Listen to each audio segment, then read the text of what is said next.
ውድ የዝግጅታችን ተከታታዮች እንደምን ሰንብታችኋል? እግዚአብሔርን ስለ ዛሬዋ ቀን ደግሞ እጅግ አድርገን እናመሰግናለን። በየሳምንቱ በጂኤንቢ ቲቪ ሚኒስትሪ እየተዘጋጀ የሚቀርብላችሁ ይህ ሳምንታዊ መንፈሳዊ ቴሌቪዥን ፕሮግራማችን ነው። ዛሬም እንግዲህ እግዚአብሔር በልባችን ያስቀመጠውን ወደ እናንተ እንልካለን። እናንተም ደግሞ በያላችሁበት ሆናችሁ እግዚአብሔር የሚያስተላልፍላችሁ መልእክት ለኛም ጭምር ማለት ነው እንድትካፈሉ የበረከቱ ተካፋዮች እንድትሆኑ ከወዲሁ እንጋብዛችኋለን። በዛሬው የቃሉን እንዘምር ዝግጅታችን ይዘንላችሁ የቀረብነው ቃል የሚገኘው በትንቢተ ኢሳይያስ ምዕራፍ 12 ቁጥር 11 ላይ ያለው ይሆናል። ቃሉም እንደዚህ ነው የሚለው፣ እናንተ የእግዚአብሔርን ዕቃ የምትሸከሙ ሆይ እልፍ በሉ ይላል። ዛሬ በዚህ ቃል መሰረት ጌታ የሚናገረን ነገር ይኖረዋል ብለን እናምናለን። እልፍ በሉ ሲለን ከምን እልፍ ማለት እንዳለብን ወዴት እልፍ ማለት እንዳለብን ጌታ እንደሚያስተምረን እርግጠኛ ነኝ። እስኪ አስቀድመን ጥቂት እንዘምረውና መዝሙሩን የቃሉ ሐሳብ ላይ ባጭሩ ምንላችሁ ደግሞ ነገር ይኖርናል።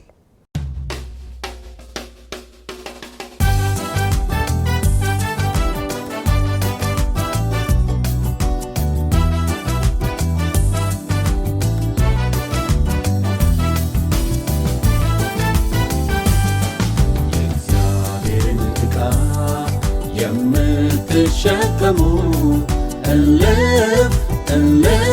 በሉ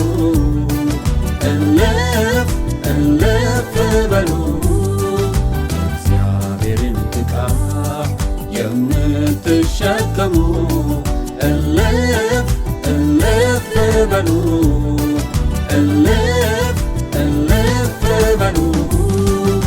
እግዚአብሔርን ዕቃ የምትሸከሙ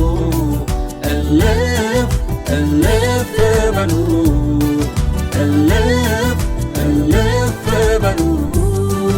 እግዚአብሔርን ዕቃ የምትሸከሙ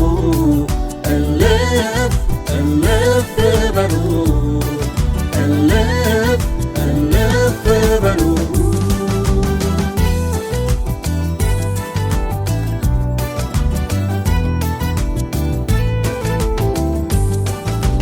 የከበረው ዕቃ በላያችሁ እንዳለ ምነው አልታያችሁ? ክብሩ ተቃለለ ከዚያ ሁሉ ውጡ እልፍ በሉ በቃ በላያችሁ አለ የእግዚአብሔር ዕቃ የእግዚአብሔርን ዕቃ የምትሸከሙ እልፍ በሉ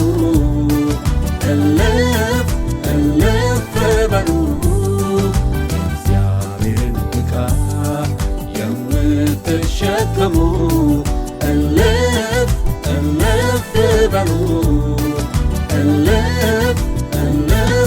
በሉ በዛሬው የቃሉን እንዘምር የተመረጠው ቃል ውስጥ እልፍ በሉ የተባልነው የእግዚአብሔርን ዕቃ የምትሸከሙ ስለሆናችሁ ነው እያለን እንደሆነ ከቃሉ መረዳት እንችላለን። በብሉይ ኪዳን ይህ የእግዚአብሔር ዕቃ በተለያየ መንገድ በብዙ ስፍራዎች ተጠቅሷል። ከነዚህም ውስጥ በማደሪያው ድንኳን ውስጥ የነበሩ ዕቃዎች ከሚጠቀሱት ውስጥ ናቸው። እነርሱም የመብራቱ ዕቃ፣ የመቅረዙ ዕቃ፣ የዕጣን፣ የዘይቱ፣ የህብስቱና የመሳሰሉት በታቦቱ ዙሪያ ያሉ የከበሩ ነገሮች ማስቀመጫ ዕቃዎች አሉ። እነዚህ ዕቃዎች ዘወትር የጸዱ ሊሆኑ ይገባል። ሌላው ቢቀር የሚቃጠል መስዋዕት ከቀረበ በኋላ ሲቃጠል አመዱ የሚፈስበት ዕቃ ሳይቀር እንኳን ቅዱስ እንዲሆን ዕቃው ሊነጻ እንደሚገባ እግዚአብሔር ቃል ይናገራል። ዕቃው ምንም ይቀመጥበት፣ ዋናው ዕቃው በማደሪያው ድንኳን ወይም በታቦቱ አቅራቢያ እስካለ ድረስ የተቀደሰ የእግዚአብሔር ዕቃ ስለሆነ ልዩ ጥንቃቄ ይሻል ይቃል። ለዚህ እኮ ነው የባቢሎን ነገስታት ተራ ዕቃ እየመሰላቸው የእግዚአብሔርን ቤት ዕቃ ወደ ቤተ መንግስታቸው እያስመጡ ሊጠጡበትና ሊበሉበት ሲያስመጡ እግዚአብሔር በሚያስደነግጥ ሁኔታ ዕቃው ክቡር ስለሆነ ነው እየተገለጠ ያስፈራቸውና ያስደነግጣቸው የነበረው። ይህ ብቻ አይደለም። የእግዚአብሔር ዕቃ የሚሸከሙ ካህናቱ ሌዋውያን በሙሉ በቅድስናና በንጽህና እንዲሆኑ ግዴታቸው ነበር። ካስታወሳችሁ በዮርዳኖስ ወንዝ የካህናት እግር ሲጠልቅ ውሃው እንደተከፈለ ያ የሆነው በላያቸው የተሸከሙት ዕቃ የከበረ በመሆኑና እነርሱ ከርኩሰት ነገር እልፍ ያሉ በመሆናቸው ነው። በማደሪያው ድንኳን ውስጥ ያሉትን ከታላቁ ታቦት እስከ ትንሹ የዕጣንና የመቅረዙ ዕቃ ሳይቀር ተሸካሚዎቹ ሌዋውያን ነበሩ። ሌዋውያኑ ከመንፈሳዊ አገልግሎት ጋር የተገናኘ የሥራ ኃላፊነት ያለባቸው ስለነበሩ እኛ ሌዋዊ ነን፣ እኔ ሌዊ ነኝ ብለን ዘምረን ወይ ሰብከን እንዲሁ የተለያዩ መንፈሳዊ አገልግሎቶች ሰጥተን በዛሬ ዘመን እንደምናደርገው ከዛ ካለፈ ነገር በቃ ምንም እንደማናስብ አይደሉም ነበረ። የዕቃው ተሸካሚዎች እነሱ ናቸው። እንደውም ማደሪያውና ድንኳናቸው ሳይቀር መተከል ያለበት ሁሉ በማደሪያው ድንኳን አቅራቢያ መሆን ይገባው ነበር። ምክንያቱም ያለማቋረጥ ለ24 ሰዓት ለ7 ቀን በዝግጅት ለየትኛውም ድንገተኛ መንፈሳዊ አገልግሎት ቢፈለጉ ዝግጁ ሆኑ መሆን ስለነበረባቸው። የሚገርማችሁ የእስራኤል ሕዝብ ይህንን የከበረ ዕቃ ተሸክመው በገጠማቸው ፈተናና ችግር ተሸንፈውም ያውቃሉ። ታዲያ ያሸነፉት የተሸከሙት የእግዚአብሔር ዕቃ በመሆኑ ብቻ አይደለም። የሚያሸንፉት ከማንኛውም እርኩስ ነገር እነርሱም ተሸካሚዎቹ ንጹህ በሆኑ ጊዜ ነበር። ግን ተሸካሚዎቹ እርኩስ የሆነውን ነገር በነኩ ጊዜ ምንም የተሸከሙት ዕቃ ትልቅና የተፈራ ዕቃ ቢሆንም ድልን የሚያደርግ ዕቃ ቢሆንም ነገር ግን እነርሱ ተሸካሚዎቹ ንጹህ ባለመሆናቸው ሽንፈትን ያጋጥማቸው ነበር። ለዚህ አካን የተባለው ሰው በአካን ምክንያት የተከሰተው ታሪክ ትልቅ ማስረጃ ይሆናል። ልክ ነው። የእስራኤል ሕዝብ ምንም የታላቁ እግዚአብሔር መግለጫ የሆነውን ታቦት ተሸክሞ ጦር ሜዳ ቢሄድና ሁሌ ደግሞ ድል ማድረግን ቢለምድም አካን የተባለው ጦረኛ በውጊያ መሃል የጠላቶቻቸውን ወርቅ፣ ሀብት፣ ማንኛውም ነገር ብታዩ እንኳን እንዳትነኩ የተባለውን ትእዛዝ አልፎ አንድ የሰናወር ካባ ስለወደደው ሰርቆ በድንኳን ውስጥ በመሸሸጉ የእስራኤል ሕዝብ በጦርነቱ እንዲሸነፍ አካን የተባለው ሰው ምክንያት ሆነ። በዚህ ምክንያት በዛ ጦርነት እስራኤላውያን ድል ተመቱ፣ ጠላቶቻቸውም አሸነፏቸው። የጦር መሪያቸው ኢያሱ እግዚአብሔርን ለምን እንድንሸነፍ አደረከን ብሎ ቀኑን ሙሉ በጸሎት ተደፍቶ ሲጠይቀው እግዚአብሔር የመለሰለት መልስ ምን መሰላችሁ? ሕዝቤ እኮ አትንካ የተባለውን ዕቃ ነክቷል፣ ሰርቋል፣ ወስዷል አለው። እዚህ ጋር ሕዝቡ ሁሉ አልሰረቀም፣ ግን አካን ብቻ ነበር የሰረቀው። እግዚአብሔር ሕዝቡን እንደ አንድ ሰው ስለሚያያቸው ሽንፈቱ ለሁሉም እስራኤል ነው የሆነባቸው። በእግዚአብሔር ቤት አንድ ሰው ሲያበላሽ ወይ ሲያጠፋ ሁሉም ሰው ወይም በአጠቃላይ ቤተክርስቲያን ይሰደባል። ለዚህ ነው የእግዚአብሔርን ዕቃ የምትሸከሙ እልፍ በሉ፣ እርኩስን ነገር አትንኩ ብሎ የሚናገረን። ብዙ ጊዜ የኛ ችግር ራሳችንን እግዚአብሔር እንደሚያየን ያለማየት ትልቅ ችግር ደግሞ አለብን። አሁን ታሪኩን ባጭሩ ያነሳነው አካን ለተባለው ሰው አንድ ትንሽ ካባ ባልወስዳት ችግር የለውም በሚል ሐሳብ ነበረ ድርጊቱን የፈጸመው። ያ ድርጊቱ ግን ምን እንዳስከተለ ማየት እንችላለን። የእግዚአብሔርን ዕቃ የምንሸከም ሰዎች አንድ በጣም ቀላል የሚመስል ግን ከባድ የሆነ ምክንያታዊ አስተሳሰብ እንዳለን ይመስለኛል። ያም ምክንያታዊ አስተሳሰባችን ምን ይባላል? ምን አለበት? ብዙ ጊዜ በህይወታችን ውስጥ ይህንን ቃል በመጠቀም ምን አለበት ይህንን ባደርግ፣ ምን አለበት ይሄ እኮ ቀላል ነገር ነው፣ ምን አለበት ሰው ሁሉ ይህን ነገር ያደርገዋል በሚል አስተሳሰብ በጣም የጠለቀ ጉድጓድ ውስጥ የገባን ብዙ ሰዎች አለን። ለዚህ ነው ጌታ ዛሬ ምን ይላል? እልፍ በሉ። አካን ያችን ትንሽ ካባ የምትመስል ነገር በውስጥ ምን አለበት? ያንን ወሰደ። ነገር ግን የእስራኤል ሕዝብ መላው የእስራኤል ሕዝብ እንዲሸነፍ ብዙ ሕዝብ በሱ ምክንያት እንዲያልቅ ምክንያት ሆነ። ስለዚህ እግዚአብሔር ዛሬ እንደዚህ ይለናል፣ እናንተ የእግዚአብሔርን ዕቃ የምትሸከሙ እልፍ በሉ። ስለዚህ ወገኖቻችን ሆይ ዛሬ እግዚአብሔር እልፍ እንድንል የሚፈልገው ነገር ምንድን ነው? በትዳራችን፣ በህይወታችን፣ በአገልግሎታችን፣ በማህበራዊ ኑሯችን እልፍ እንድንል የሚጠይቀን እግዚአብሔር ምንድን ነው? ቀሪው ቁጥሮቹን እንዘምራለን። በዚህ ዝማሬ ውስጥ ራሳችንን እየመረመርን ተመልሰን እንገናኛለን።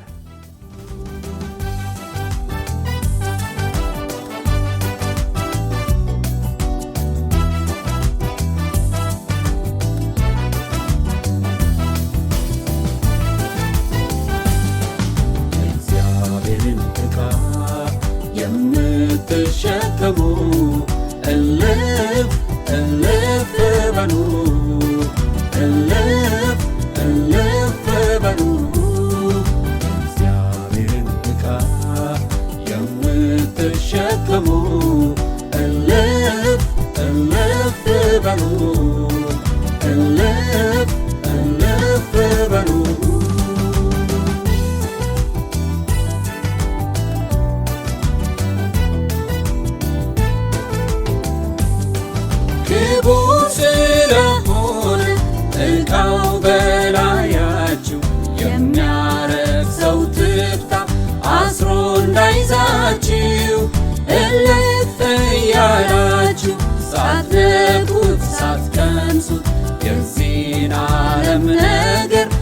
ትታችሁ አምልጡ።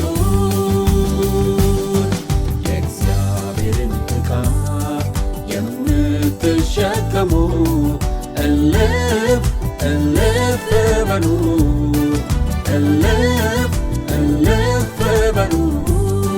የእግዚአብሔርን ዕቃ የምትሸከሙ እልፍ እልፍ በሉ፣ እልፍ እልፍ በሉ።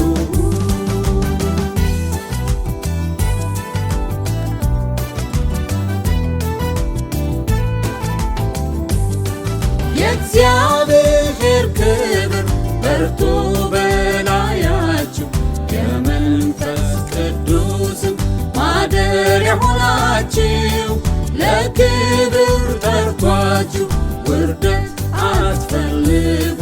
ከማይረባ ሐሳብ ዛሬ እልፍ በሉ። የእግዚአብሔርን ዕቃ የምትሸከሙ እልፍ እልፍ በሉ፣ እልፍ እልፍ በሉ። የእግዚአብሔርን ዕቃ የምትሸከሙ እልፍ እልፍ በሉ፣ እልፍ እልፍ በሉ።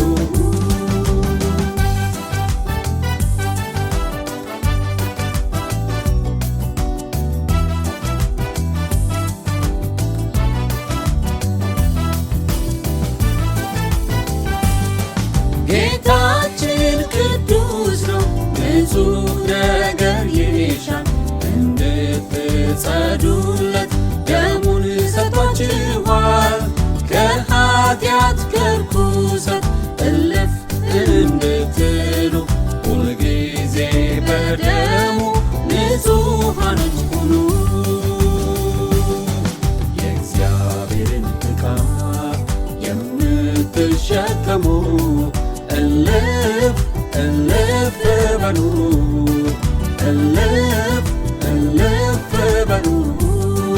የእግዚአብሔርን ዕቃ የምትሸከሙ እልፍ እልፍ በሉ፣ እልፍ እልፍ በሉ።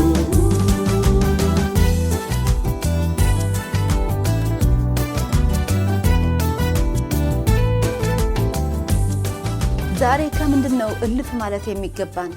የእግዚአብሔርን ዕቃ የምትሸከሙ እልፍ በሉ ካለ ዛሬ ክርስቶስ ኢየሱስን መንፈስ ቅዱስን በውስጣችን የተቀበልን የክርስቶስን ስም የተሸከምን ሰዎች ዛሬ ከምንድን ነው እልፍ የምንለው?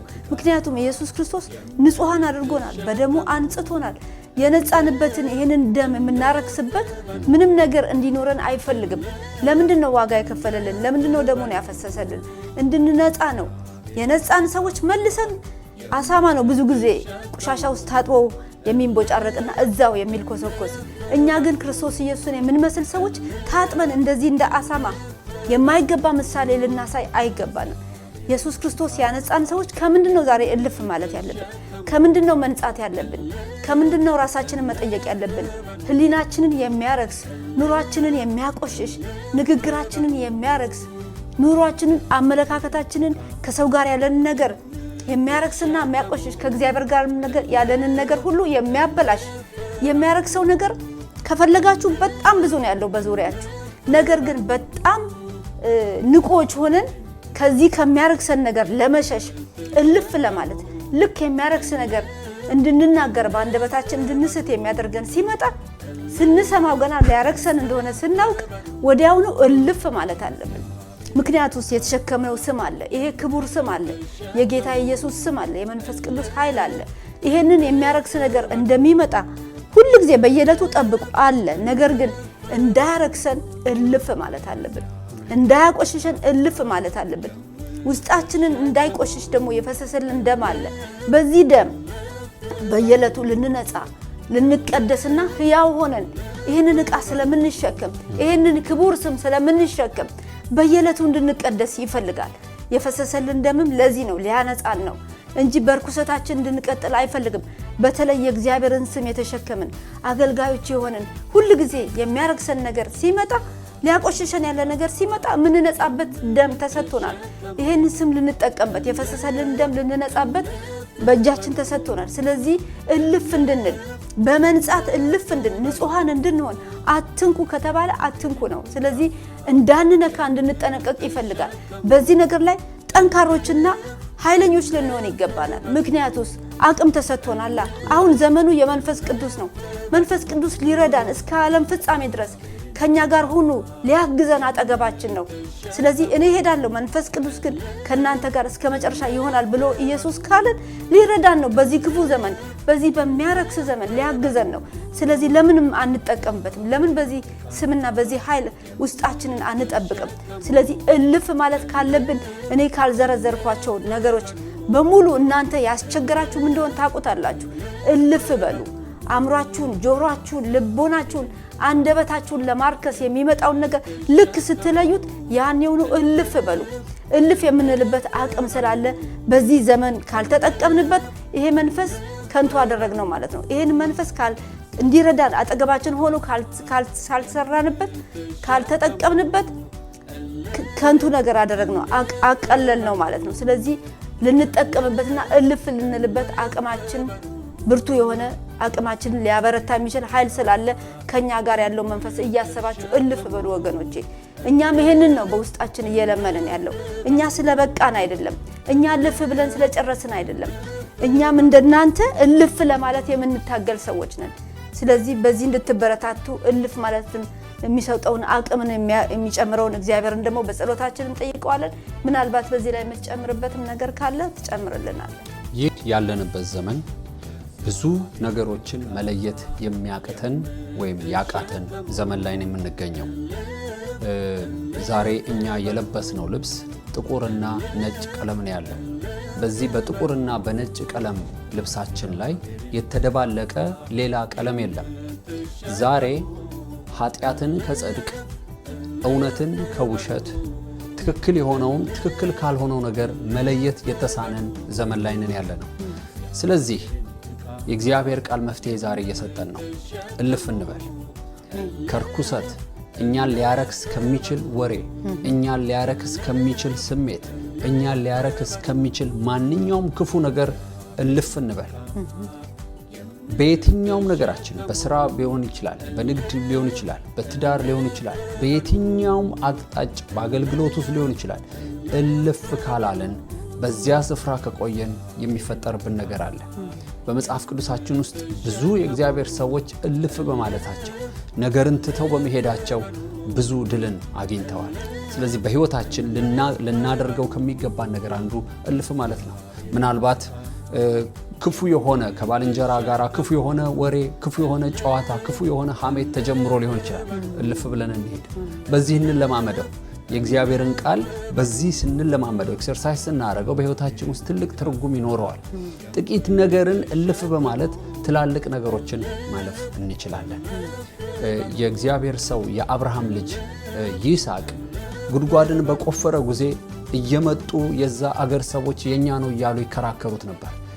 ይስሐቅ ያለማቋረጥ እነርሱ በተከራከሩት ቁጥር እሱ እልፍ እያለ ሌላ ይቆፍር ነበር። አሁንም እልፍ እያለ ሌላ ይቆፍር ነበር። በዚህ ጊዜ በመጨረሻ ሮቦት የሚባል ጉድጓድን አገኘ። በዚህ ጉድጓድ ማንም ሊናገረው አልቻለም። እግዚአብሔር አሁንም አሰፋልን ሲል የዛን ስፍራ ስም ሮቦት ብሎ ጠራው ይላል። ወገኖች ሆይ እልፍ እያለን በሄድን ቁጥር እግዚአብሔር ለኛ ያዘጋጀው በረከት አለ። ይህንን ልናበረታታችሁ እንፈልጋለን። ዛሬ እልፍ ማለት ያቃታችሁ ነገር ይኖር ይሆን? ዛሬ እልፍ ማለት ያቃተን ድካም ይኖር ይሆን? እግዚአብሔር በጸጋው ቅድም እንደተናገረችው እግዚአብሔር በጸጋው በመንፈሱ ሊያግዘን ዝግጁ ነው። ስለዚህ እልፍ የምንልበት ዘመን ይሆንልን። አብረን እንጸልይ። እግዚአብሔር አምላካችን ሆይ እናመሰግንሃለን። ይህ ቃል በሰሙ ሁሉ ላይ በእኛም በባሪያዎችህ ላይ እልፍ የምንልበት ዘመን ይሆንልን።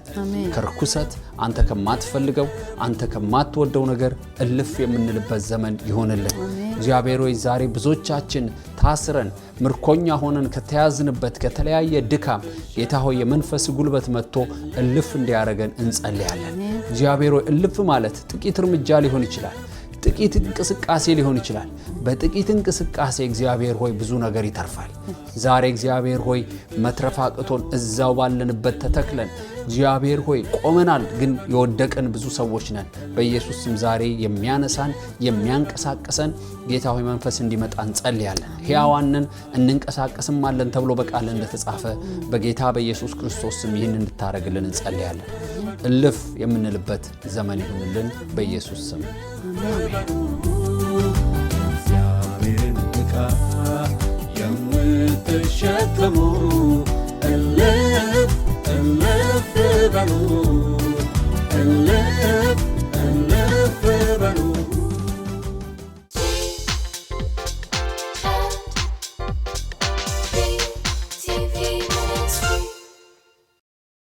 የዛሬው ኢየሱስን የሚያውቀው ማን ነው ዝግጅታችን የሚያተኩረው ኢየሱስ የሚፈልጋትን ቤተክርስቲያን አይነት ምን መምሰል እንዳለበት እናውቃለን ወይ በሚል ሐሳብ ላይ ያተኮረ ይሆናል።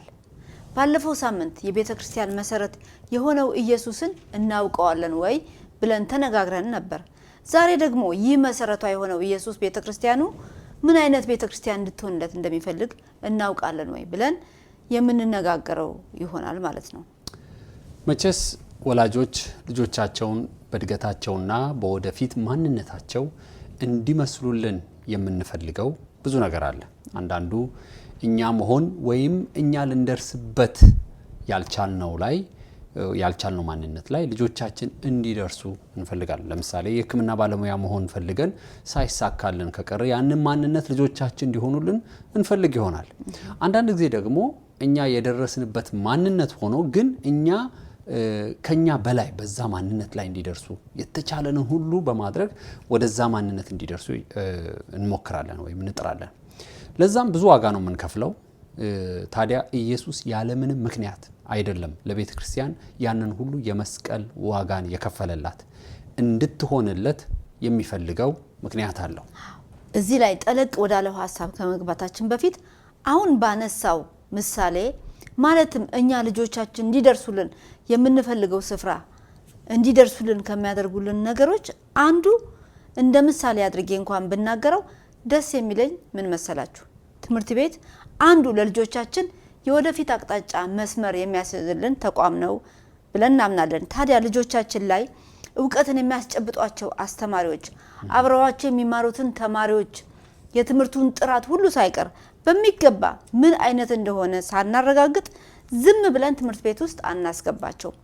ልክ እንደዛው ዛሬም ኢየሱስ ቤተክርስቲያኑ እንድትሆንለት የሚፈልጋትን አይነት እንድትሆንለት አገልጋዮቿ ሳይቀር እንኳን ምን አይነት አገልጋዮቿ እንዲሆኑለት እንደሚፈልግ በዛሬው ዝግጅታችን የምንቃኘው ሐሳብ ይሆናል።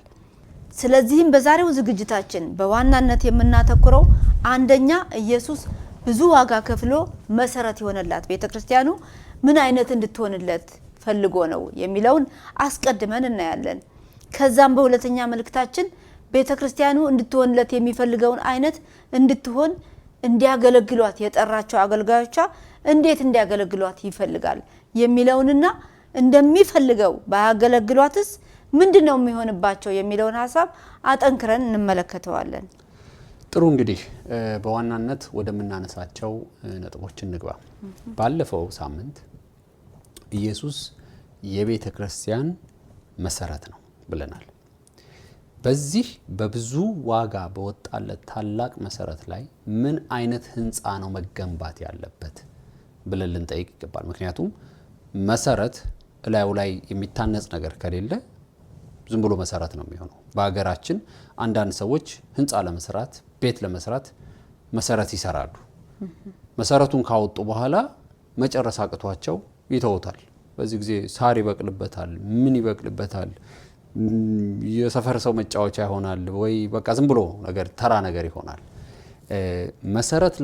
መሰረት ካለቀ ህንፃ ያስፈልጋል።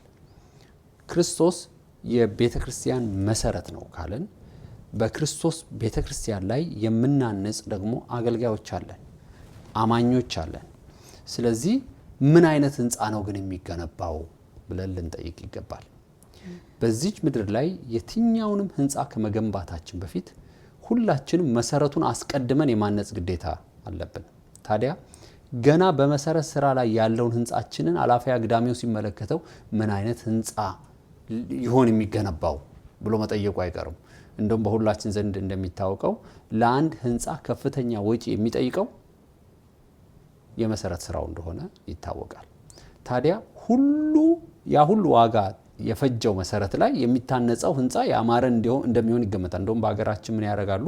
በዚህም ሀገር መሰረቱ እየተሰራ ያለ ወደፊት እዚህ መሰረት ላይ የሚሰራው ህንጻ ስዕሉ ይታያል። አቤት እንዲህ አይነት ህንጻ ላይ ይሰራ ነው ብሎ ሰው ሁሉ እየጓጓ ይጠብቃል። እንግዲህ እስኪ ያስቡት ምን የመሰለ ሆኖ ዋጋ የወጣበት መሰረት ላይ ከእንጨት የተሰራ ቤት ቢታነጽበት ወይም በሳርና ባገዳ ቢታነጽበት ምን ሊባልለት እንደሚችል ገምቱ። ነገር ግን በአማሩ ድንጋዮችና በእብነበረዶች ቢሰራ ከዛም አልፎ በብር በወርቅ የተንቆጠቆጠማ ቢሆን ማንም ቆም ብሎ አድንቆ ሳያየው የማያልፈው ህንጻ ይሆናል ማለት ነው። ታዲያ ኢየሱስ በመሰረተው መሰረት ላይ ምን አይነት ህንጻ ነው እንዲገነባለት የፈለገው? ወይም ኢየሱስ የሚፈልጋት አይነት ቤተክርስቲያን ምን መምሰል አለባት የሚለውን ሐሳብ እንመልከት።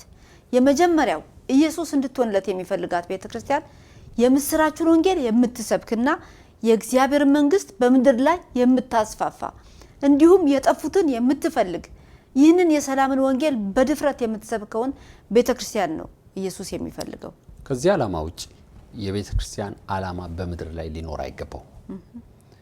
ካስታወሳችሁ ባለፈው ሳምንት አንድ የእግዚአብሔር ሰው ስለ ቤተክርስቲያን ምን ብለው እንደነበረ ነግረናችኋል። ቤተክርስቲያን ማለት የአንድ ሀገር መንግስት በሌላ ሀገር ውስጥ አምባሳደሩን ሾሞ ኤምባሲውን እንደሚከፍትና በየትኛውም ጉዳይ በኤምባሲውና በአምባሳደሩ በኩል ከዛ አገር ጋር ግንኙነትን እንደሚፈጽም፣ ቤተክርስቲያን ማለት በምድር ላይ ያለ ክርስቶስ ያቋቋማት ኤምባሲው ስትሆን እኛ ማኞቹና አገልጋዮቹ ደግሞ ባለሙሉ አምባሳደር ሆነን የተሾምንና የትኛውንም መንፈሳዊው ክፍተት በጌታ ጸጋ የምንሞላና ያንን አገልግሎት ሰጪ እንድንሆን የተመረጥን እንደሆነን በምሳሌ የተናገሩትን ልናስታውስ ይገባል። ስለዚህም ቤተክርስቲያን ማለት ለዚህ ታላቅ የእግዚአብሔር መንግስት ስራ ተጠሪ ሆና የተመረጠች ናት። በምድር ላይ ሌላ ዓላማ ሊኖራት አይገባም። ትልቁ ዓላማዋ የመዳኑን እውነት የሆነውን ይህን የምስራች ወንጌል ለዓለም ሁሉ ማድረስ ብቻ ነው። ለዚህ ነው ጌታችን ኢየሱስ ወደ ላይ ከማድረጉ በፊት ታላቁ ተልእኮ ተብሎ የሚታወቀው ማቴዎስ 28 ከቁጥር 18 ጀምሮ ያዘዘን። ቃሉን ባነባው ደስ ይለኛል። ኢየሱስም ደቀ መዛሙርቱ ወዳሉበት ቀርቦ እንዲህ አላቸው፣ ስልጣን ሁሉ በሰማይና በምድር ተሰጥቶኛል። ስለዚህ ሂዱና ህዝቦችን ሁሉ በአብ በወልድ በመንፈስ ቅዱስ ስም እያጠመቃችኋቸው ደቀ መዛሙርት አድርጓቸው፣ ያዘዝኋችሁንም ሁሉ እንዲጠብቁ አስተምሯቸው፣ እኔ እስከ ዓለም ፍጻሜ ድረስ ሁልጊዜ ከእናንተ ጋር ነኝ። በዚህ በመጀመሪያው ነጥባችን የምናነሳው ትልቅ ነጥብ ቢኖር ቤተክርስቲያን ሂዱ የተባለች ስለሆነ ሁልጊዜ በወንጌሉ ስራ የምትሄድ መሆን አለባት ማለት ነው። በፍጹም መቆም የለባትም። በእኛ እንኳን እድሜ እንደምናስታውሰው ቤተክርስቲያን ብዙ የሚያስቆማት ነገሮች ተነስተውባት ነበር። ለምሳሌ ሶሻሊዝም የሚባል አስተሳሰብ በአንድ ወቅት ቤተክርስቲያንን ሊያስቆማት መስሎ ነበረ። ቤተክርስቲያን በብዙ አገሮች ተዘጋች፣ ስራዋን እንድታቆም ተደረገባት። አገልጋዮቿ ሁሉ ታሰሩ፣ ተንገላቱ። ይህ በብዙ አገሮች የተከናወነ ነገር ነበረ። ነገር ግን ቤተክርስቲያንን ያ ታላቅ ኃይል የመሰለ ነገር እንኳን ሊያስቆማት አልቻለም። ያንን ከባድ የጨለማ ዘመን አለፈችው። ይሄውና ዛሬም ድረስ ሂዱ የተባለውን ቃል እየፈጸመች አለች። ነገር ግን በይበልጥ በዚህ ዘመን ያለን ሰዎች አንድ የሚያሳስብ ጉዳይ እየገጠመን ይመስላል። ያ ምንድነው? ያን ጊዜ ያንን የሶሻሊዝምን ዘመን ማለትም እግዚአብሔር የለም ብሎ የተነሳውን የክህደት ጨለማ በጭካኔ አትሂዱ እያለ ጥሰን መሄድ የምንችልበትን ድፍረትና አቅም ጌታ ሰጥቶን በመሄድ አልፈነው፣ ዛሬ ግን ያለው ችግር አትሂዱ ብሎ የሚከለክል አይደለም። በሚያመቸን ዘዴና መንገድ መሄድ የምንችልበት ሁኔታ ላይ ነው ያለነው። ነገር ግን ተቃዋሚና ከልካይ ከመንገዳችን ሲወገድ ለመሄድ የሚያነሳሳን ያ ወኔና ታላቅ እምነት ከውስጣችን ጠፋ። ቀስ ብሎ መሄድ ጀመርን። ወደ የራሳችን አቅጣጫ መሄድ ጀመርን። እርሱ ሂዱ ወዳለን ሳይሆን ወደምንፈልገው መንገድ መሄድ ጀመርን። በቃ መንገዳችን በተሳሳተ መንገድ ሆኖ በዛ ጊዜ ገና አለ እያልን ማሰብም ጀመርን። እውነትሽን እኮ ነው። የነበረብን ተቃውሞ ያጸልየን ነበር። የነበረብን ስደት በብዙ ያተጋን ነበር። ዛሬ ግን ሂዱ የተባልነውን ትእዛዝ ሩቅ ያለው ጋር ቀርቶ ቅርባችን ያለው ጋር ወንጌል ይዘን መሄድ አቅቶናል። ስለዚህ ልንነቃ ይገባናል። አንዳንድ ጊዜ ሳስበው በቤተ ክርስቲያን ውስጥ እንደ ድሮ የሚድን ሰው አይመጣም። ጌታን የሚቀበል ሰው አይመጣም። ምክንያቱም ድሮ ምን ይደረግ ነበር? ሄደን ሳምንቱን ወንጌል ይሰበካል፣ እሁድ የነፍሳት ጥሪ ይደረጋል። አሁን ግን ስለማንሄድ እሁድ የነፍሳት ጥሪ አናደርግ። ምክንያቱም ስናየው ራሱ መድረክ ላይ ቆመን ስናየው ሁሉ ሰው የዳነ ነው፣ ሁሉ ሰው ጌታን የተቀበለ ሰው ነው። ስለዚህ ቤተክርስቲያን ስራውን አቆማለች ማለት ነው። ኢየሱስ የሚፈልጋት ቤተክርስቲያን ግን ከመሄድ የማትቆም መሆን አለባት። እንደውም የሚገርምሽ ወደ ዓለም መሄድ ያቆመች ቤተክርስቲያን ዓለም ወደ እርሷ ትመጣባታለች። ያ ደግሞ ማለት በጣም አስቸጋሪ ይሆናል። እኛ ወደ ዓለም ሁሉ ሄደን ሰዎችን ወደ እግዚአብሔር መንግስት ካላመጣናቸው ዓለም ሲስተሟን አሰራሯን ይዛ ወደኛ ውስጥ ከገባች ያንን መልሰን ለማስወጣት ከባድ ትግል ይጠይቃል።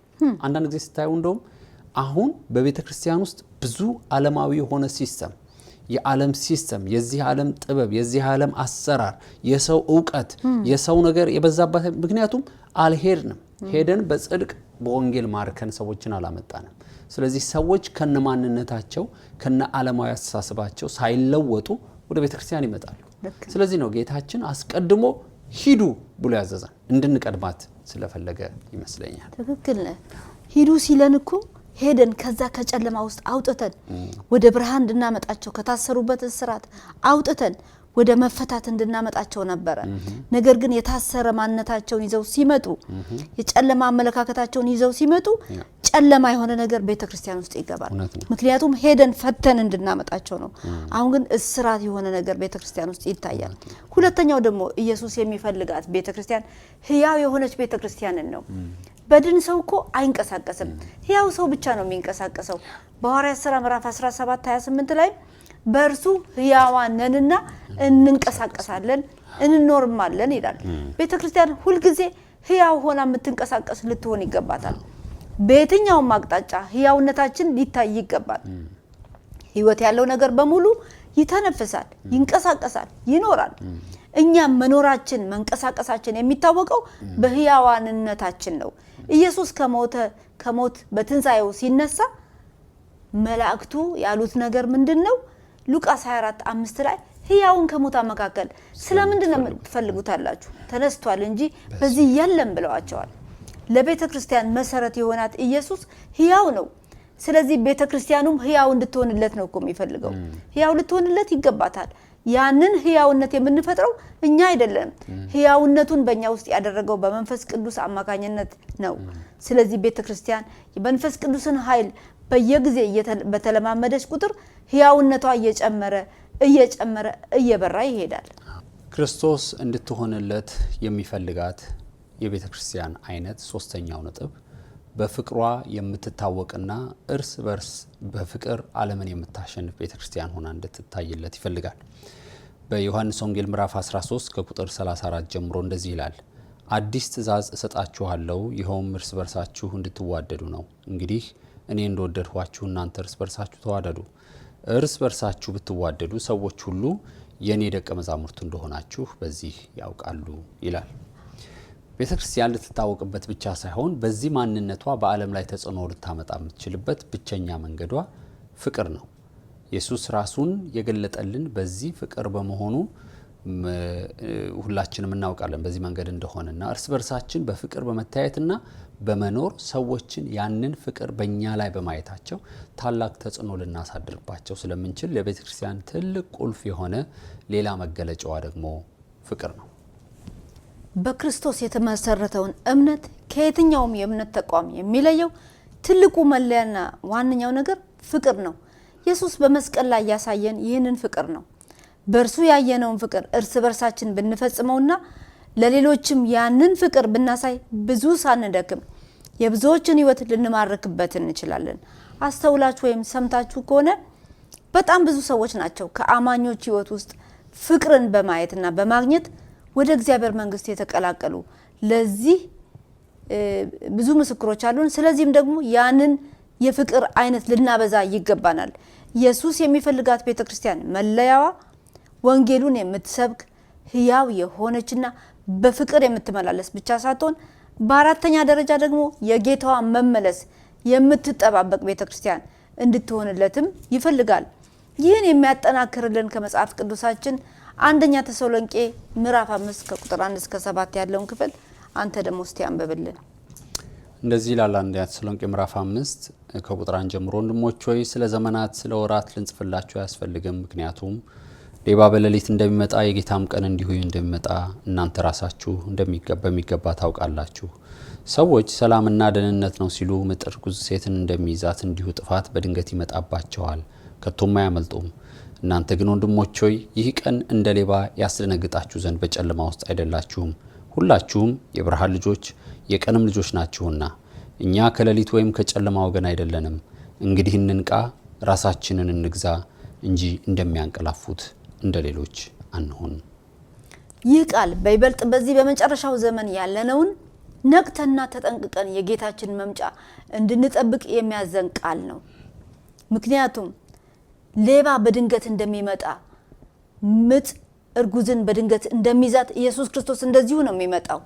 ስለዚህ ቤተክርስቲያን ሁሉ ጊዜ የተዘጋጀች ቀኔ ደርሷል፣ ኢየሱስ ክርስቶስ ሊመጣ ነው ሊወስደኝ ነው ብላ የምትጠባበቅ እንድትሆን ነው የሚፈልገው። እንደዚህ የማትሆን ቤተክርስቲያን የቀዘቀዘችና ምድራዊ ሐሳብ ላይ የተኛች ቤተክርስቲያን ኢየሱስ አልመሰረተም። ስለዚህ ከዚህ አስተሳሰብ ኢየሱስ ክርስቶስ ይመጣል ከሚለው አስተሳሰብ ርቀን እንዳለን ይመስለኛል። ምክንያቱም ስለ ጌታችን ዳግም መመለስ ማሰብ ያቆምን ብዙዎች ነን። በዚህ ምድር የምንኖር ዘላለማውያን የሆነን ምድራዊ ኑሮ ብቻ ያለን እንደሆነ አድርገን ስለምንቆጥር ኢየሱስ ክርስቶስ ይመጣል የሚለውን ሐሳብ ከአእምሮአችን ያጠፋን ብዙዎች አለን። ቤተክርስቲያን ስለ ጌታዋ መመለስ የምታስብ ከሆነ የምትሰራውን የወንጌሉን ስራ በአፋጣኝና ጊዜው እንዳለቀበት ቅጥረኛ ሰራተኛ ትጣደፈም ነበር። የሚጠፉትን ለመታደግ ባለበሌለ ኃይሏ ለወንጌል ስራም ትዘረጋ ነበር። ያ ሲሆን ግን አይታየም። በዚህ መልእክታችን ላይ ሁላችን ልንቀሰቀስ እንደሚገባን ማሳሰብ እወዳለሁ። አንዳንድ ጊዜ ቆም ብዬ ሳስብ ኑሯችን፣ አካሄዳችን፣ ውሏችን ሳይቀር ታላቅ እንግዳ እንደሚመጣብንና ለጌታ ዳግም ምጽአት የተዘጋጀ ህይወት ስንኖር ስለማይታይ ምናልባት ጌታ ዳግም መመለሱን እንደ ሐሳቡን እንደቀየረ ያሰብን ይሆን ብዬ እንድናገር ያስገድደኛል። ነገር ግን ጌታ ዳግም የመመለስ ሐሳቡን አልቀየረም፣ ይመለሳል። ቀደም ብለን ባነበበው በአንደኛ ተሰሎንቄ ምዕራፍ 5 እንዳለው ሐሳብ በታላቅ ጥንቃቄና ዝግጅት ልንጠባበቀው ይገባናል። ለዚህ ነው አራተኛው ኢየሱስ የሚፈልጋት ቤተክርስቲያን የእርሱን ዳግም መምጣት የምትጠባበቅ መሆን አለባት ብለን ያስቀመጥነው።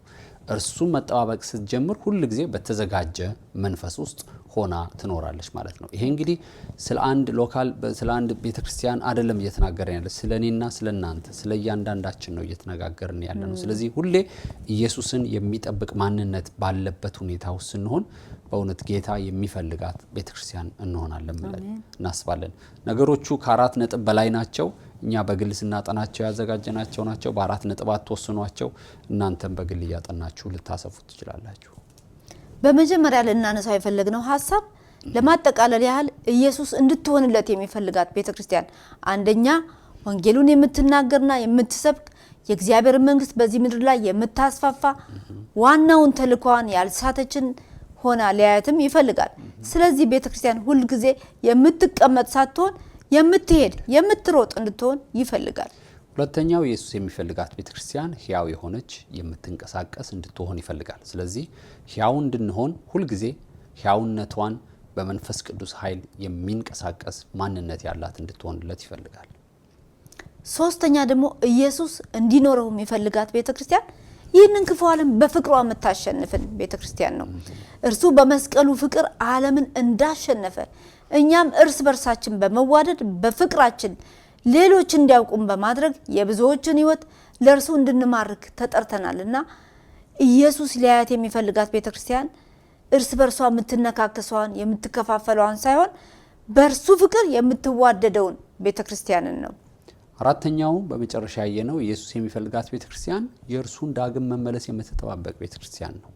ቤተክርስቲያን የወንጌል ስራ መስራቷ ብቻ አይደለም፣ ሕያውና በመንፈስ ቅዱስ በመንቀሳቀሷ ብቻ አይደለም፣ በፍቅር መኖሯ ብቻ አይደለም፣ መታወቋ ብቻ አይደለም። በዚህ ሁሉ ላይ ሁል ጊዜ ለጌታ ምጽአት የተዘጋጀች ልትሆን ይገባታል።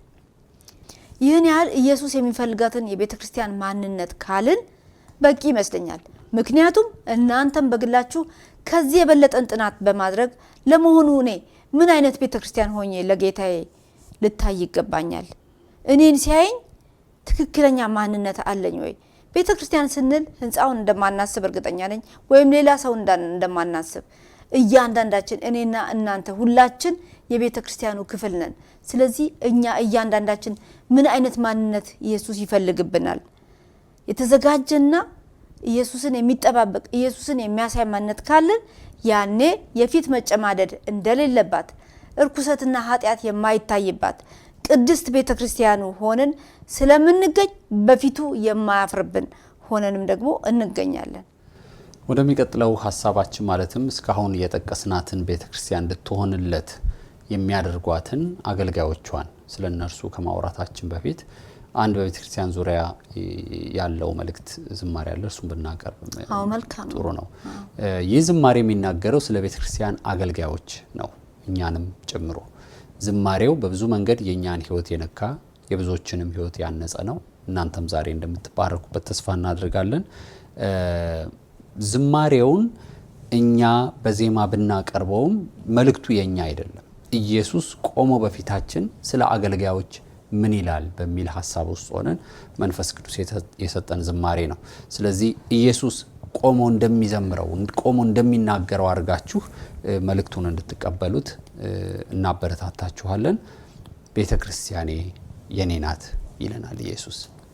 ዝማሬውን እንሰማለን።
ቢበዛባት አሰረኛ የሚያደርጋት ነውረኛ ለቀኗ እንዳትሰናደም በትዕግስት አጸዳታለሁ መቼ ቤቴን እተዋለሁ ለሰርጓ አዘጋጃታለሁ መዘግየቴ ለዚህ ነው ግን ቀኔ የደረሰለት ጠላቶቿን ከያሉበት ከቤቴ አባረራለሁ በቤቴ መች ቀልድ አውቃለሁ ቤተክርስቲያኔ የኔ ናት የኔ ናት ማንም የማይወስዳት ቤተክርስቲያኔ የኔ ናት የኔ ናት ማንም የማይነጥቃት ደም ያፈሰስኩላት ደግሞ ምሞሽራት መጥቼ የምወስዳት ሰርግ የማደርግላት ቤተክርስቲያኔ የኔ ናት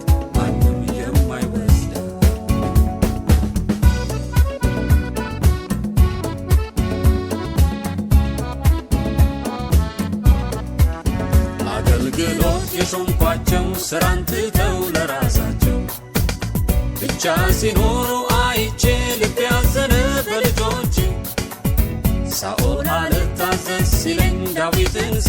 አገኘሁ። ኃላፊነት ሰጠዋለሁ ልቤን ያሳረፈ እርሱ ነው።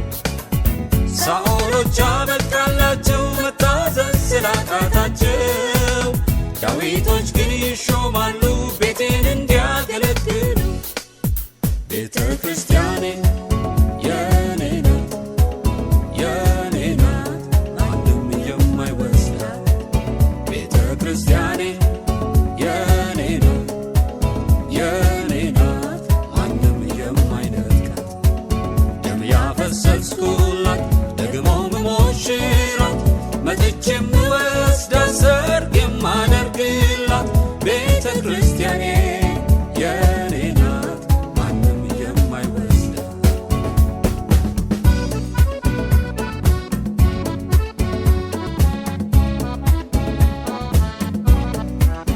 ያለ ስራቸው እየገቡ በአገልግሎት የሚቀልዱ፣ መለኮትን የሚደፍሩ ወሬን ብቻ የሚያወሩ፣ ሚሰሩትን የማያውቁ ለጥፋት የተጋለጡ፣ በቤቴ ላይ የሚፈርዱ በንቀት የሚቀልዱ፣ ንስሐ ቢገቡ ፈጥነው ከፍርድ አድናቸዋለሁ።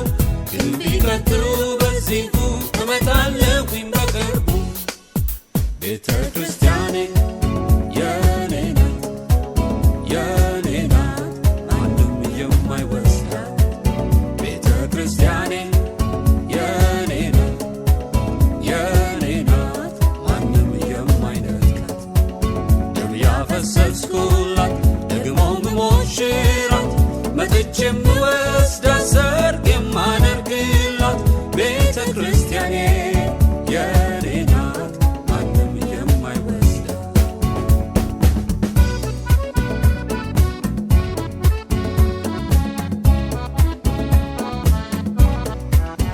የበጎችን ፀጉር ብቻ የሚላችሁ ለገበያ፣ ስጋቸውን ለመብላቸው ያሳረዱ ወዮላቸው። ጠብቋቸው አልኩኝ እንጂ ከተኩላ ከተናጣቂ፣ አሰማሩ መልካም ስፍራ በየመች ሥራ ተሠራ። ግን ሲጎዱብኝ መንጎቼ አልቻልምና አንጀቴ፣ በቅርቡ እገለጣለሁ መሰማሪያን አበጃለሁ። ቤተ ክርስቲያኔ የኔ ናት የኔ ናት ማንም የማይወስዳት።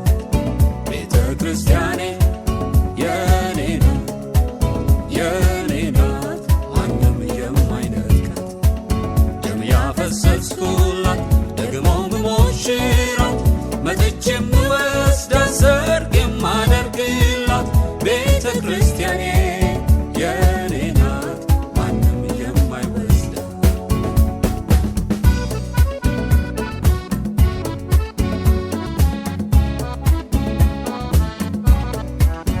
ስለ ቤቴ የምሟገት በቅንነት የምጠብቅ፣ የምተጋ የምለፋ እኔ ነኝ የቤቴ ተስፋ።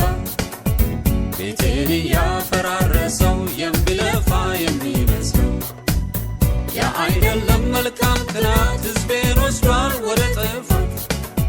ጠበቃ ተከራካሪ መስለው ለኔ ተቆርቋሪ፣ ቅጥሮቿን ያፈራረሱ ቅጣት አላቸው ለነሱ። ቤተ ክርስቲያኔ የኔ ናት የኔ ናት ማንም የማይወስዳት። ቤተ ክርስቲያኔ የኔ ናት የኔ ናት ማንም የማይነጥቃት። ደም ያፈሰስኩላት ደግሞ ምሞሽራት መጥቼ የምወስዳት ሰርግ የማደርግላት። ቤተ ክርስቲያኔ የኔ ናት ማንም የማይወስዳት።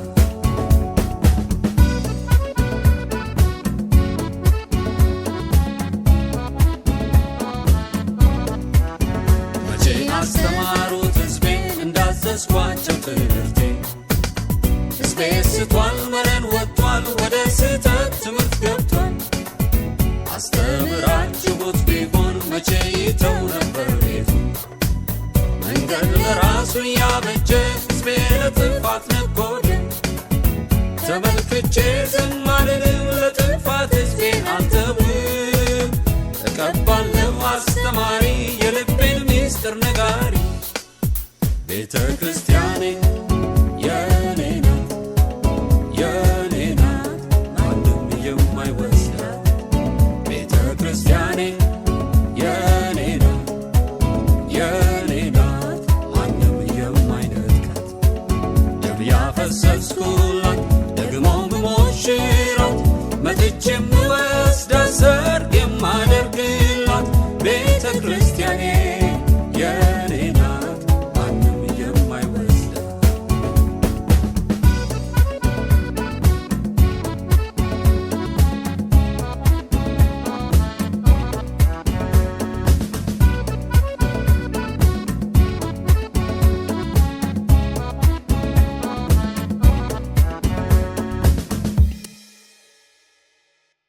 ስለሰማነው ዝማሬ እግዚአብሔር የተመሰገነ ይሁን።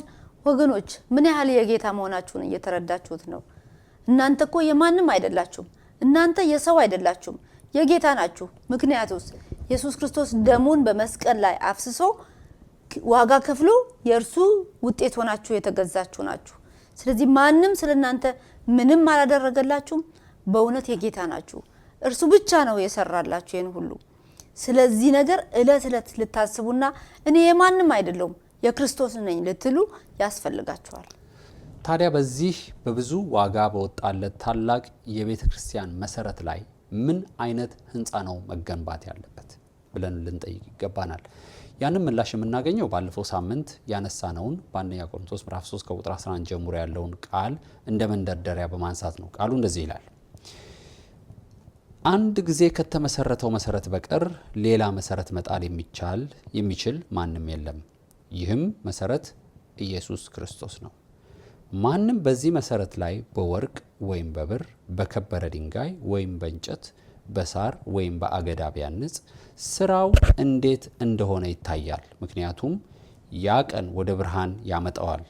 በእሳት ስለሚገለጥ እሳቱ የእያንዳንዱን ሰው ስራ ምንነት ይፈትናል። ማንም የገነባው ስራ ቢጸናለት ሽልማቱን ይቀበላል። ስራው የተቃጠለበት ግን ሽልማት ይቀርበታል። እርሱ ራሱ ግን ይድናል። ይሁን እንጂ የሚድነው በእሳት ውስጥ በጭንቅ እንደሚያልፍ ሆኖ ነው። በዚህ ባነበብነው ክፍል በተመሰረተው መሰረት ላይ የሚታነጽባቸው ማነጫ ጥሬ ዕቃዎች እንደ ምሳሌነት የቀረቡ የሚከተሉት ናቸው። አንደኛው በወርቅ፣ ሁለተኛው በብር፣ ሶስተኛው በከበሩ ድንጋዮች፣ አራተኛው በእንጨት፣ አምስተኛው በሳር፣ ስድስተኛው ባገዳ ናቸው። በእነዚህ በስድስት የተለያዩ የማነጫ ነገሮች ህንፃውን ማነጽ የተለያዩ ውጤቶች እንደሚያሳይ መገመት አያቅትም። ለምሳሌ በወርቅ የሰራውን ሰውና በእንጨት የሰራውን ሰው የአቅም ጉዳይ ነው ብለን ልንገምት እንችላለን።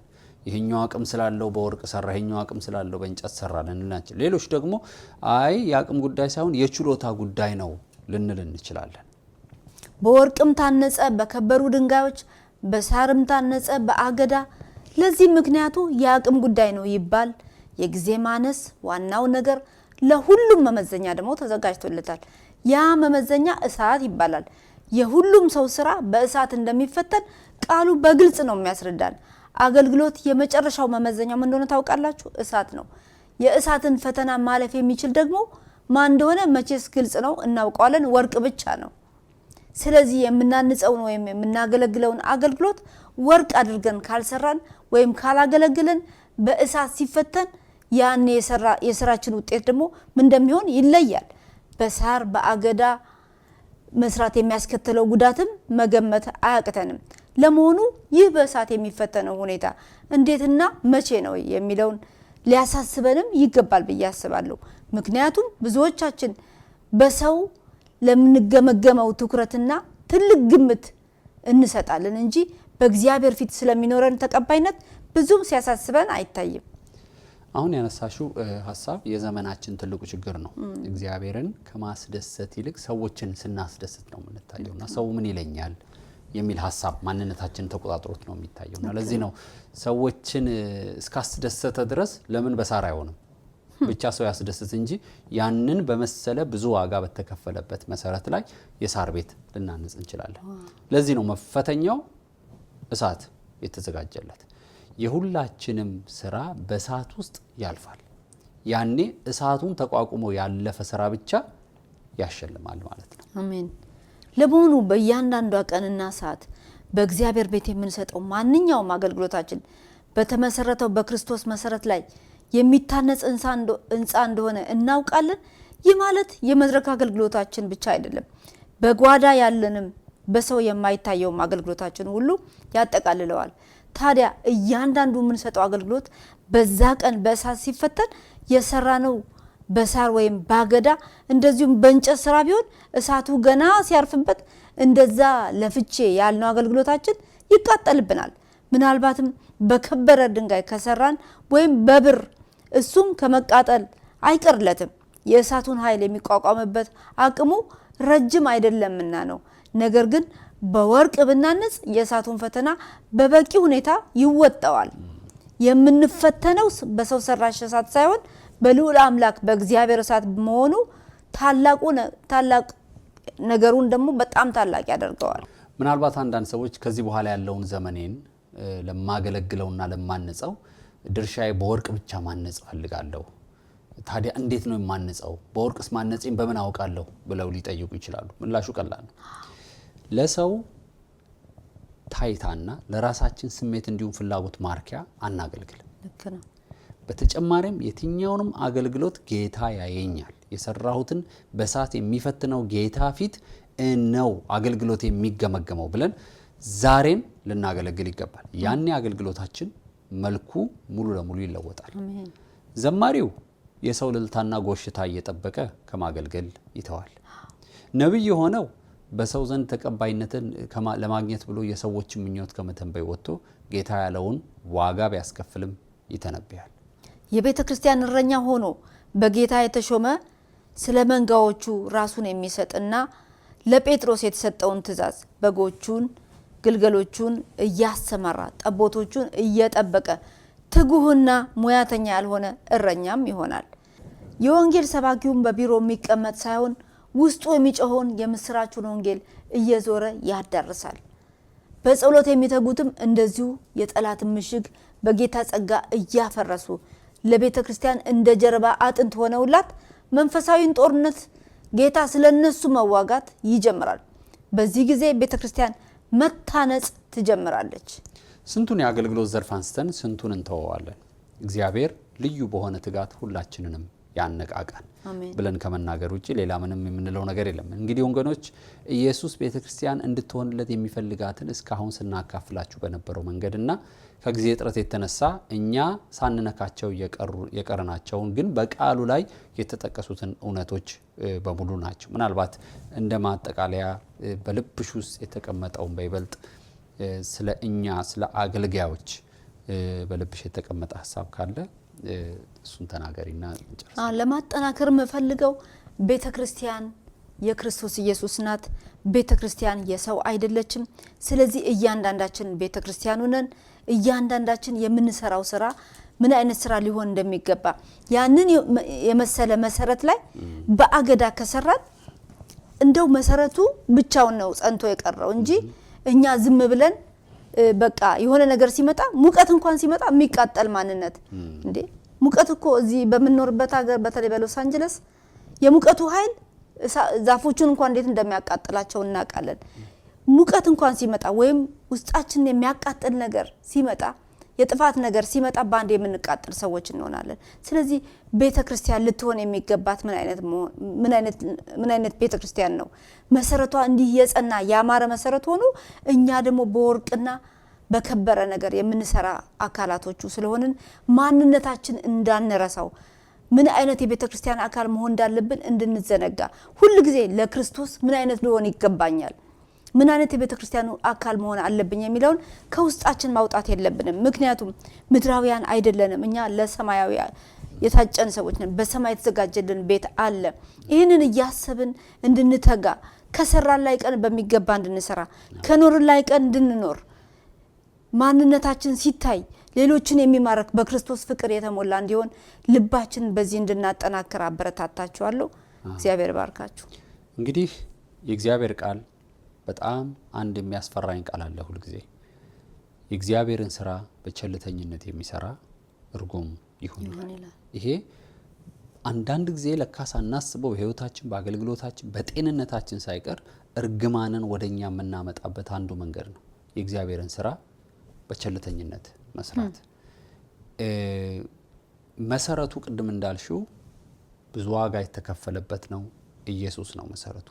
በዚህ መሰረት ላይ የምንሰራው ስራ በሳር ወይ ባገዳ ወይ በእንጨት ወይ በድንጋይ መሆን የለበትም። በወርቅ ባማረ ብዙ በሚያለፋ ወርቅን ከአፈር ውስጥ የሚያወጡ ሰዎች እንዴት ባለ ልፋት እንደሚያወጡትና ያን ሁሉ ለፍተው ደግሞ በጣም ትንሽ ግራም ወርቅን ነው የሚያገኙት። ይህ የሚያሳየው ምንድነው? ብዙ መጠንቀቅን ብዙ መስራትን የሚጠይቅ ነው። እግዚአብሔር በጥራት እንድንሰራ ይርዳል። ብዙ ልንነጋገር እንችላለን። ኢየሱስ የሚፈልጋትን ቤተክርስቲያንና እንድትሆንለት የሚፈልጋትን ቤተክርስቲያን ደግሞ እንድናገለግል የተመረጥን እኛ አገልጋዮችና ቅዱሳን አማኞች በሙሉ በዚህ ሐሳብ ራሳችንን ልንፈትሽ ይገባል። ስለነበረን ጊዜ እግዚአብሔርን እጅግ አድርገን እናመሰግናለን። በተደጋጋሚ የምናቀርባቸው ማስታወቂያዎች አሉን። ያም የዩቲዩብ ቻናላችንን ሰብስክራይብ አድርጉን። ይህንን በተደጋጋሚ ነው የምንለው። እስካሁን ድረስ ያደረጋችሁ እግዚአብሔር ይባርካችሁ። የሞባይል አፓችንን ጫኑ። በሞባይላችሁ በቀጥታ እኛ በየሳምንቱ የምንጭናቸውን ፕሮግራሞች በቀላሉ ማግኘት ትችላላችሁ። በኢትዮጵያ እና በዛ አካባቢ ለምትኖሩ ወገኖች ደግሞ በቅርብ ጊዜ የሻለቃ ግርማ ያድጉና የወይዘሮ ጥሩነሽ የወንጌላዊ ጥሩነሽ ቤተሰብ መዘምራን በቅርብ ያሳተምነው የቪሲዲ እና የመዝሙር ሲዲ እንደ እግዚአብሔር ፈቃድ የመሰረተ ክርስቶስ ቤተክርስቲያን ቡክሾፕ በቅርብ ጊዜ በእርሷ አገልግሎት ይሰራጫል። ስለዚህ ብዙዎቻችሁ በኢሜይል እየጠየቃችሁን ነው። ይህንንም ደግሞ ስንነግራችሁ ደስ እያለን ነው። እግዚአብሔር አገልግሎታችንን እንዲባርክ በጸሎታችሁ አስቡን። ከኛም አጠገብ በማንኛውም በጎናችን ስለምትቆሙ እግዚአብሔርን እናመሰግናለን። እግዚአብሔር ባርካችሁ። የሚቀጥለው ሳምንት በሌላ ዝግጅት እስክንገናኝ መልካም ሳምንት። ጌታ ከሁላችሁም ጋር ይሁን።